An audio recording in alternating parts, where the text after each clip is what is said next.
Hi, welcome to our channel where we share the most intriguing stories. When Derek returned home after 2 weeks away, he didn't expect a gate, a toll, and a guard booth on his land.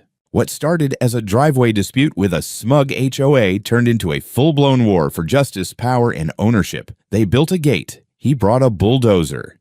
When you've spent most of your adult life working construction and operating heavy machinery, it takes a lot to shock you. I've pulled people out of collapsed trenches, seen cranes tip in slow motion, and driven through hurricanes to finish a job. But nothing, and I mean nothing, could have prepared me for the absurdity I saw the night I came home. 2 weeks I'd been gone, took a big commercial contract up in Colorado, site prep for a distribution center. I left my house in Maple County locked tight, yard clean, driveway clear. No issues. I was tired when I got back, close to 8 in the evening. Windshield smeared with bug guts, the sun dipping low and painting everything in that dull orange glow. I turned off the main road, headed toward the narrow stretch that cuts along the edge of the Maplewood Estates HOA, the same 30-foot wide strip of land I've owned since my dad handed it down. Runs about 300 yards from the highway to my house, and, yeah, it happens to run alongside that tight-ass little HOA community with its matching mailboxes and cookie-cutter landscaping. But the land, mine. Every inch. Legally, permanently, indisputably mine. So imagine my surprise when I slow to turn onto my road and see a pair of steel dam gates blocking it. Not a chain, not a cone. Gates. Big aluminum bastards with cameras, a keypad, motion sensors, and, because why not, a little guard booth tucked to the side like it's the entrance to a private military compound. I stopped the truck, blinked a few times, thought maybe I took a wrong turn. But no, that was my land all right. I could see the oak tree I planted next to the property line. The gravel under the gate? That was gravel I laid myself 2 years back. I even recognized a small crack in the concrete marker near the fence post where I once backed into it with the trailer. There was a sign bolted dead center on the gate, glossy, brand new. RID, Maplewood Estates, Controlled Access Road. And beneath that, in a bold red stripe, free passage from 6 a.m. to 6 p.m. All other times, $15 fee. I just stared at it. There's a weird moment when your brain goes completely silent, like your thoughts decide they need to pull over and check the map before reacting. This was that moment. I sat there with the engine idling, watching the red light on the camera blink at me like I was on some game show. Eventually, I stepped out and walked up to the little booth. Inside was a kid. Couldn't have been older than 20, munching on a bag of trail mix, earbuds dangling around his neck. He looked up and gave me the kind of smile you give a cop when you know you were speeding. "Evening, sir. You with Maplewood?" I stared at him. "No, I live at the end of this road, on my property. This road is my property." The kid looked down at something, probably a laminated cheat sheet of rules, then shrugged. Yeah, so the gate's for community safety. You can go through between 6 a.m. and 6 p.m. for free. After hours, there's a $15 toll." I blinked. "Are you serious?" He hesitated. "That's what they told me to say." I took a deep breath and forced my voice to stay even. "This is my private land. I have the deed. You can't put a gate on my land. Look, man, I'm just here part-time. I don't know who owns what. But if you want to go through now, it's after 7. You'd have to pay." I looked at the kid, then at the gate, then at the little padlocked drop box next to the booth where I guess they expected people to shove their damn cash like it was a parking garage. Then I looked back at the kid. "Who installed this?" He dug into his desk drawer and handed me a card like it was a get-out-of-jail-free pass. GL West President, Maplewood Estates HOA with a phone number and a gold foil logo that screamed smug suburban supremacy. I didn't say another word. Just turned around, got in my truck, and backed the hell out. Took the long way around to a service path behind my property that we usually use for hauling gravel. By the time I got to my house, the sun was gone and my blood pressure was working overtime. I cracked a beer, pulled out the original deed from the file cabinet, dated, notarized, and as clear as day. 30 feet wide, 327 feet long, extending from the highway to my residence. I've paid taxes on that strip for nearly 20 years. My dad paid before me. Hell, we even ran the water lines under it. And now it had a gate. A gate with a price tag. Around 9:30, I picked up the phone and dialed the number on the card. It rang twice before a voice picked up. syrupy sweet, like someone smiling while spitting in your coffee. Good evening. Gloria West speaking. This is Derek Sullivan. I own the land your HOA just barricaded like it's goddamn Fort Knox. Oh, Mr. Sullivan, so nice to finally hear from you. I hope the gate didn't cause you too much trouble. It's for the safety of our residents, you understand. Let me stop you right there. That gate is on my property. Well, she said, laughing lightly, our legal counsel reviewed the boundaries and determined that since the road runs adjacent to our community, we're within our rights to secure access for safety. And, of course, you've been granted free access for 12 hours a day. Very generous, really. I clenched my teeth. You're charging me to use my own land after 6 p.m. Only if you choose to travel at night. Most reasonable folks plan ahead. Besides, the funds go toward maintenance and security. It benefits everyone. You built a gate on private land without the owner's permission. You're going to take it down. I'm afraid we'll have to agree to disagree, she said, her voice dripping with smug.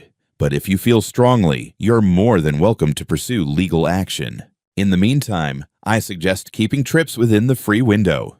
Click. I stared at the phone in my hand for a long while. Outside, the night was quiet, the kind of rural silence you can only get when you're not fenced in by rules, meetings, and fake smiles. Or at least, that's what I thought. That night, I didn't sleep. Not because I was scared, hell no. I faced worse in combat zones, but because I realized something far more dangerous had rolled onto my land. Entitlement. And I was going to dig it out, root and all. The next morning, I was at the county recorder's office before they even flipped the open sign. I'd called ahead to request all the land records tied to my property, including the deed my father filed back in the late 80s. The clerk, older guy, slow hands, faster brain, handed me a neat little folder after about 20 minutes of database digging. I sat down at a plastic table and combed through every line. There it was, plain as daylight. Parcel 17A, a privately owned tract of land measuring 30 feet in width, extending 327 feet from County Road 8 to private residence known as Lot 9.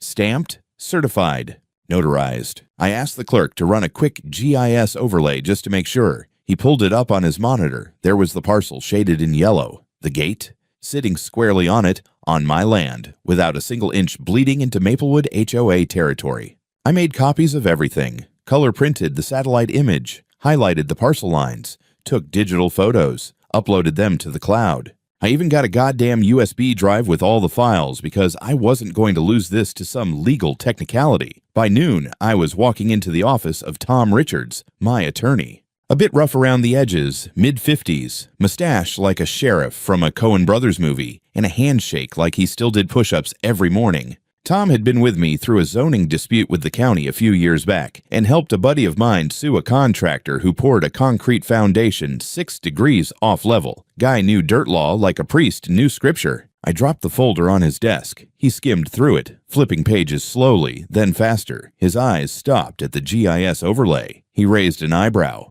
This all looks clean. Because it is, I said. They installed a gate on my land while I was out of town. Cameras, a goddamn toll booth. They're charging me to use my own road. He leaned back, steepled his fingers. That's not just overreach. That's unlawful encroachment and unauthorized construction on private property. So what do I do? He grunted. Well, you have 2 roads here. The long one is filing suit. We can demand immediate injunctive relief and pursue a civil action for damages. The short one is a direct formal demand. You send them a notice to remove the structure within a defined time period, or you'll do it yourself. I nodded. I'm leaning short road. Tom smirked. That's what I figured. Still, I'm sending them a demand letter, 48 hours to remove all structures voluntarily. If they don't, you can take steps to reclaim your property. But you do that. Be ready for retaliation. HOAs love filing lawsuits. It's their foreplay. I laughed, bitterly. I'm not scared of paperwork. No, he said, but they might try to hit you from the side. Call the county. Complain about your business. Hell, call the IRS if they get desperate. I'm ready. That night, I didn't touch a drop of alcohol.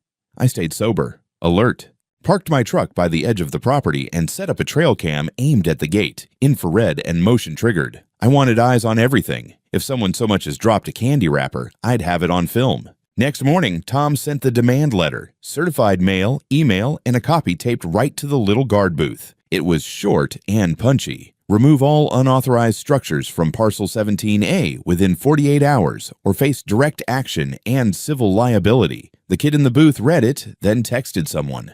I watched from my porch with a cup of black coffee, waiting. The call came that evening. Unknown number. I answered. "Mr. Sullivan," said the voice on the other end, smooth and smug, aged like bourbon poured over ice you didn't ask for. "This is Howard West. I understand you've been speaking to my wife, Gloria. I thought it was time I stepped in. You see, I practiced law for 35 years before retirement. Land use, easements, access rights, my bread and butter." I let the silence sit for a second before replying. "You're the one who came up with this toll gate stunt?" "I advised the HOA board," he said. "And frankly, Mr. Sullivan, I'd caution you against rash actions. My legal opinion, and I say this respectfully, is that your little stretch of road may qualify as a public easement. After all, Maplewood residents have used it to access the main road for decades. That history creates legal precedent." I clench my jaw. There's no recorded easement, no agreement, no signature. That road is mine. But see, there's a legal concept called prescriptive easement, wherein long-term continuous use by the public. I cut him off. "This isn't a classroom, counselor. Let's cut the crap. You built a toll gate on private land, and you've got 48 hours to get rid of it." Or what? Or I tear it out myself. There was a pause on the line, just long enough for me to hear his smug smile. "Well then, Mr. Sullivan, if you damage community property, we'll have no choice but to pursue legal action. In fact, I'll personally ensure we sue for damages that could, how do I say this gently, devastate your little construction business.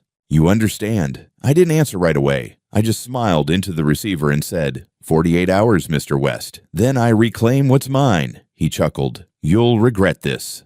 I hung up. Funny thing about threats. They don't scare you when you've had rockets fired at your convoy overseas. All they do is focus you. I walked out to the garage, flipped on the lights, and stared at my bulldozer. Not yet, I thought, but soon.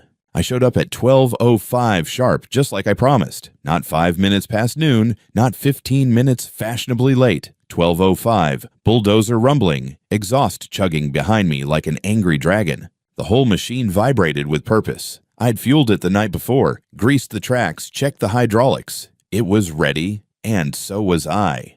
2 of my guys, Jimmy and Raul, followed in my truck, cameras in hand. They weren't just employees today. They were witnesses, backup, civilian observers, whatever the hell you'd call people making sure no one rewrites history later. The gate was still there. Steel panels gleaming in the sun like the smug smile of a bureaucrat. Guard booth untouched. The toll sign still bolted to the front like it had any legal weight. No movement inside the booth. The kid probably called in sick. Smart. I climbed down from the dozer and stood in front of the gate. Camera pointed straight at me. Jimmy gave me a thumbs up. I cleared my throat, looked straight into the lens, and spoke calmly. Today is Thursday, the 21st of September. Time is 12:07 p.m. These gates, cameras, and this guard booth are illegally constructed structures located on Parcel 17A, land owned by me, Derek Sullivan. I issued formal notice for their removal 48 hours ago. That notice was ignored. As the legal owner of this property, I am now commencing the removal of said structures. I didn't shout. I didn't wave a flag. I just climbed back into the bulldozer, lowered the blade, and pushed the throttle forward. The first crunch was beautiful, sharp, final. The gate didn't stand a damn chance. The aluminum gave way like foil. The posts sheared right out of the gravel like pulled teeth. I didn't even need a second pass. I swung the blade sideways and carved the keypad post right out of the earth. The camera snapped off and hit the ground with a pitiful crack. I kept moving, clean and efficient. The guard booth went next. Cheap plywood wrapped in vinyl siding. I pushed it 10 feet off the road and dumped it in a neat pile just past the property line, on HOA territory. Let them deal with their trash. By the time I was finishing up, I heard the screech of slippers on gravel. Stop! Stop that immediately! This is illegal! I turned in my seat just in time to see her, Gloria West, storming up the road in a lavender bathrobe and pink fuzzy slippers, hair in curlers, phone in hand like a weapon. She looked like a cartoon villain who'd overslept her court date. "You can't do this," she shouted, holding her phone up like it was Excalibur. "I'm calling the police. This is destruction of community property." I shut off the dozer's engine and climbed down, motioned to Jimmy to keep filming. "Ma'am," I said, not unkindly, "this is private property. You built on it illegally. I gave notice. I've got the documents. And I've got the footage." "You're insane. You can't just destroy things." "You're right. Normally you can't. But when they're built on your land without permission..." I shrugged. "That's called reclaiming ownership." She screeched something into the phone, pacing in angry circles. I caught a few words. Police, felony, threat, destruction. She was in full meltdown.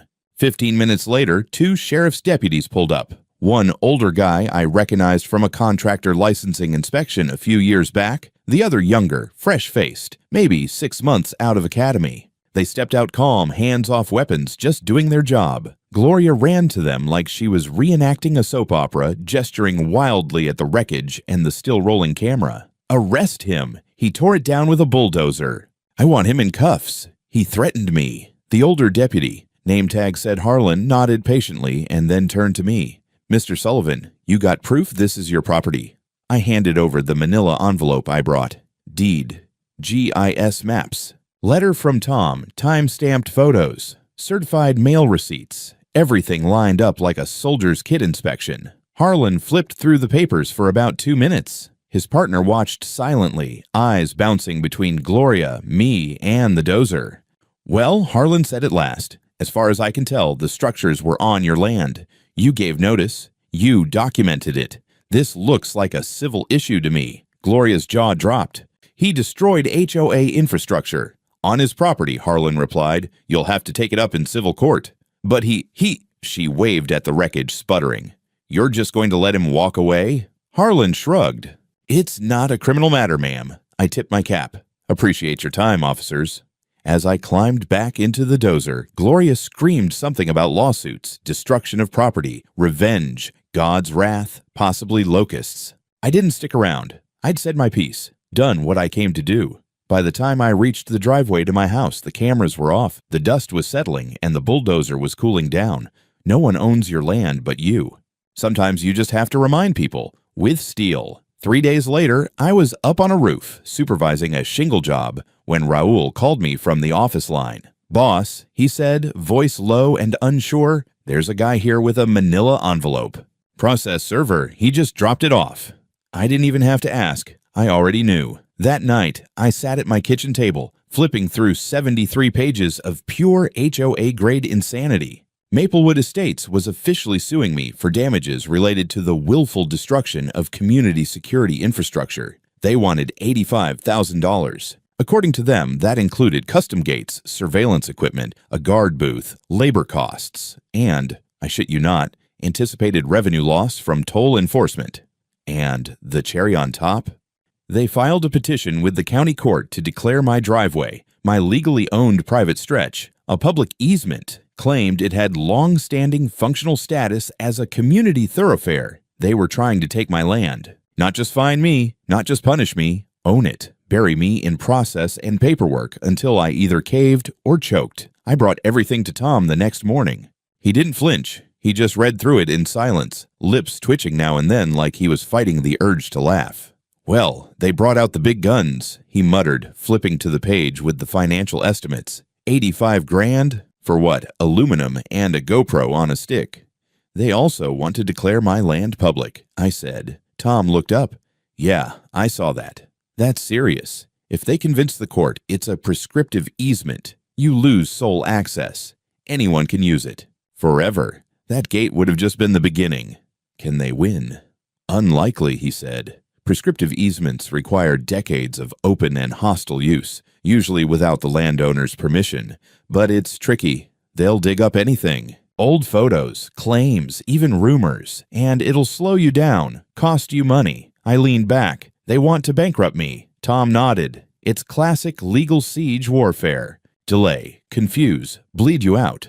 By the following Tuesday, I got a letter from the IRS, a routine audit notice, or so it claimed. It just happened to mention an anonymous tip suggesting irregularities in my company's quarterly returns. Funny timing, huh? I called my accountant, Sheila. She'd worked with me for over a decade. Immovable, chain-smoking numbers wizard. She laughed so hard on the phone I could hear the Zippo snap shut. "They picked the wrong damn year to try that," she said. "Your books are cleaner than a Mormon prom. I'll prep everything. Let 'em come."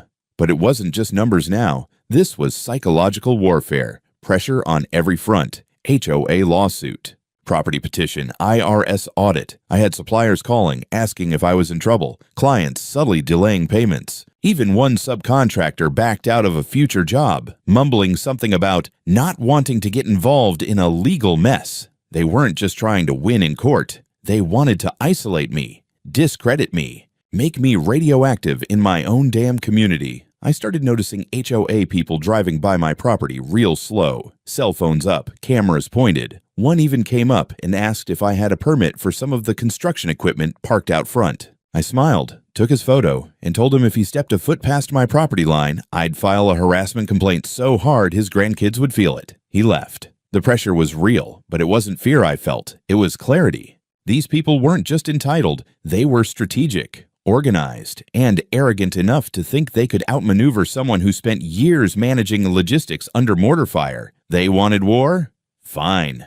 We'd do it their way, through the courts, through paper, through motions and filings. But I wasn't playing defense. I was going to hit back, and I was going to hit hard. I don't believe in punching down. But when someone tries to take your land, burn your business, and drag your name through the mud, you damn well make sure you hit back. And you hit back smart. Tom and I got to work immediately. We drafted a countersuit against the HOA for illegal construction on private property, seeking $50,000 in damages for restricted access, harassment, and legal expenses. That was just the opening move. But the real bomb. We filed a personal civil suit against Gloria and Howard West, not the HOA, them personally. We named them as individuals responsible for organizing an illegal toll system and attempting to coerce payment under false pretenses. That's extortion. Civil? For now. But we weren't stopping there. Tom's paralegal handed me a copy of the complaint. My name right next to theirs, black on white. Beautiful. "They won't see this coming," Tom said, cracking his knuckles. "HOA boards love hiding behind the entity, dragging them into the light. That's how we get leverage." "Let's give them some light then," I said. And we did. Next, I hired a private investigator, guy named Wallace. Retired state trooper turned professional nosy bastard. Wore flannel, didn't talk much, got results. I told him to dig into the HOA's finances. I wanted to know where the toll idea came from, how they voted on it, and most importantly, who benefited. He came back a week later with a bombshell. Over the past 5 years, Maplewood Estates had collected over $200,000 in security fees, special safety assessments, and infrastructure upgrades. That part wasn't surprising. What was surprising? Barely any of that money had been spent on anything resembling actual security, not until the gate. And even then, the contractor listed for the install, Everhart Civil Solutions, a private LLC out of Sarasota. Registered agent, Howard L. West. Gloria's husband, the HOA, had been paying his shell company for consulting, infrastructure, compliance research, and more. Essentially, they funneled community money into their own pockets. I remember just staring at the spreadsheet Wallace gave me. It wasn't just greed, it was fraud. Tom looked like Christmas came early. "We give this to the DA. They won't be able to sweep it under the rug. This is criminal. Embezzlement. Abuse of fiduciary duty." I nodded. "Let's go." We submitted the financial evidence along with a formal request for investigation to the Hampshire County District Attorney's Office. And then, nothing. No call. No confirmation. Not even a canned response. Tom followed up twice, left voicemails, sent another written notice. 2 weeks later, we finally got a short email from the office of District Attorney Martin Rose, a man I hadn't heard of before, but Tom definitely had.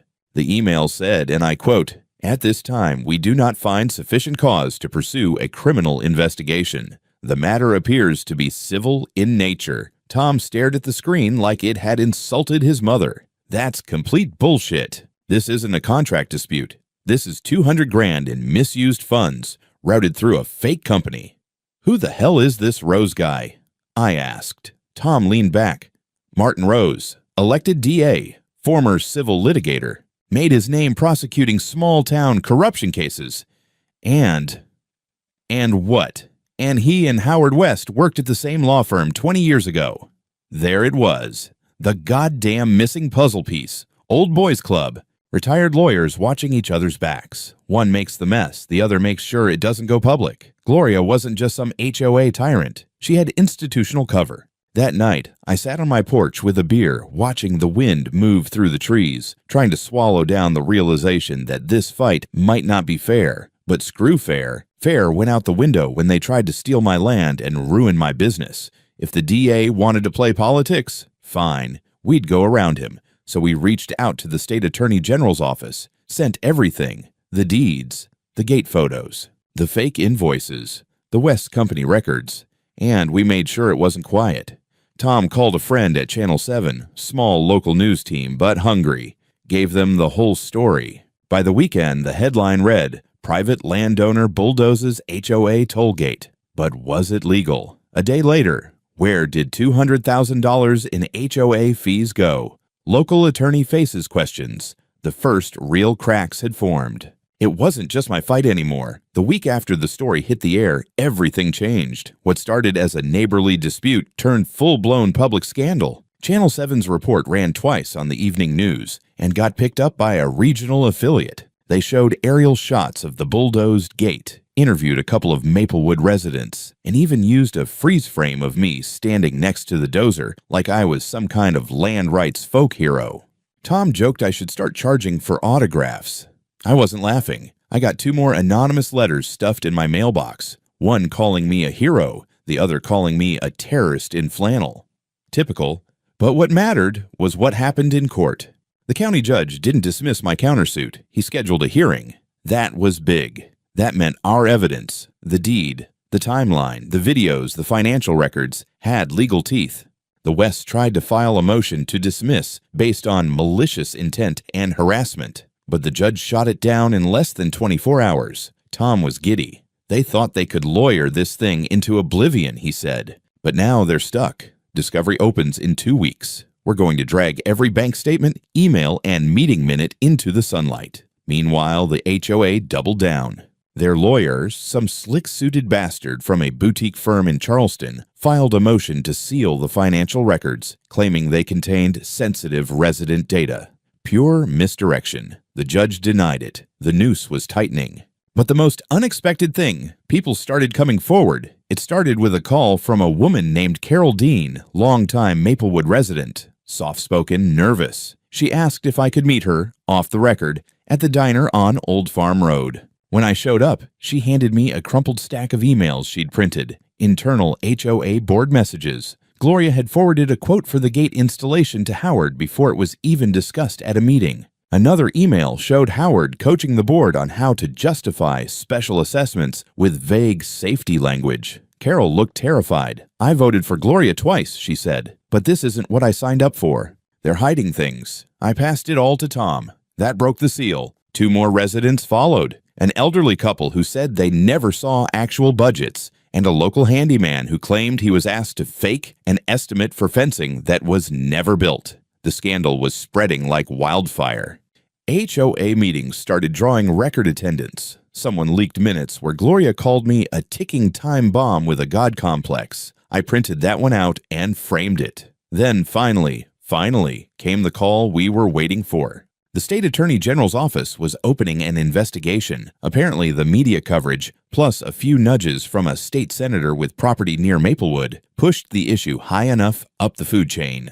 They were sending a financial crimes unit to audit the HOA's books and requested an official interview with me, Tom, and Wallace. Tom wore his best jacket. We sat in a state building, sterile lighting, clean walls, serious faces. The investigator, tall woman with a voice like a librarian but eyes like a predator, asked sharp, short questions. No smiles, just facts. After 45 minutes, she leaned forward and said, "This looks bigger than HOA fraud. If even half of this stands up in court, we're talking felony misuse of community funds, falsified contracts, and possibly obstruction of justice." Tom nodded slowly. "The obstruction? You mean the DA refusing to investigate?" She didn't answer, just wrote something in her notebook. They were looking into Rose, too. Howard's connection to the DA was about to become a liability. Back in Maplewood, the air was shifting. At least half a dozen residents had signed a petition to remove Gloria as HOA president. They didn't have the votes yet, too many people still scared or loyal, but momentum was building. Someone even spray-painted $15 my ass on the sidewalk near the HOA clubhouse. I didn't do it, but I laughed like hell when I saw it. I wasn't naive. I knew they'd keep fighting, knew the courtroom battles were just beginning. But for the first time since I saw that damn gate, I felt like I wasn't alone. This wasn't just about my land anymore. It was about everybody they'd ever pushed around. The courtroom was packed. It was the kind of turnout you'd expect for a murder trial or a celebrity divorce, not a dispute over a damn driveway. But every row of benches in that polished oak chamber was filled. Residents from Maplewood Estates, contractors I'd worked with, a few reporters with press badges, even some local activists waving signs that said, "Land rights equals civil rights." I walked in wearing a clean work shirt and boots. No tie, no apology. I wasn't trying to look like a victim or a martyr. I just wanted to look like me. Gloria and Howard were already seated at the plaintiff's table, whispering to their lawyer, a silver-haired guy who probably charged more per hour than I paid in rent my first year in business. Gloria looked brittle. Howard looked annoyed. Neither looked confident. The judge, an older woman with half-moon glasses and a voice that could cut drywall, opened the session and laid out the agenda. The HOA's case against me, my countersuit, and the motion regarding the alleged public easement. No more hiding. Their lawyer went first. He painted me as a dangerous, unstable landowner who destroyed vital security infrastructure in a fit of personal rage. Said I was hostile to community standards, and implied, without actually saying, that I was some kind of anti-government radical. He used the word bulldozer like it was a synonym for violence. Then he pivoted to the big argument: prescriptive easement. Claimed the road had been used for decades by the community, that it functioned as a shared access point, and that the HOA had a right, even a duty, to regulate it. It sounded polished, expensive, totally disconnected from reality. Tom stood and shredded it in 10 minutes flat. He began with the deed, held it up, read directly from it, made the court clerk confirm the parcel maps. "This is private land," he said. "Every inch legally owned, documented, and never granted for public use." Then he queued up the video footage from the demolition, played it for the court, me reading the statement, calmly removing the gate, even waving at the cops as they left. It wasn't rage. It wasn't violence. It was calculated lawful action. Next, he went after the toll system, brought out the sign, $15 after 6 p.m. Asked the court, if this was a shared road, why was he the only one being charged to use it? Their lawyer objected. The judge overruled. "It's relevant," she said. And then came the hammer blow. The financial evidence. Wallace had compiled everything into a single clean timeline. Funds collected, lack of HOA member votes, payments to Howard's shell company, invoices for work never done, multiple signatures forged, over $200,000 that had disappeared into paper fog. Gloria's face cracked first. She looked like she was holding in a scream. Howard still had that lawyer's poker face, but his knuckles were white. When Tom revealed that the contractor listed for the gate install was registered to Howard West himself, the courtroom buzzed. The judge banged her gavel twice, called for order, and then, quietly, she said, "I'm referring this evidence to the State Attorney General's office for review under fraud and misuse of fiduciary funds." You could have heard a pin drop.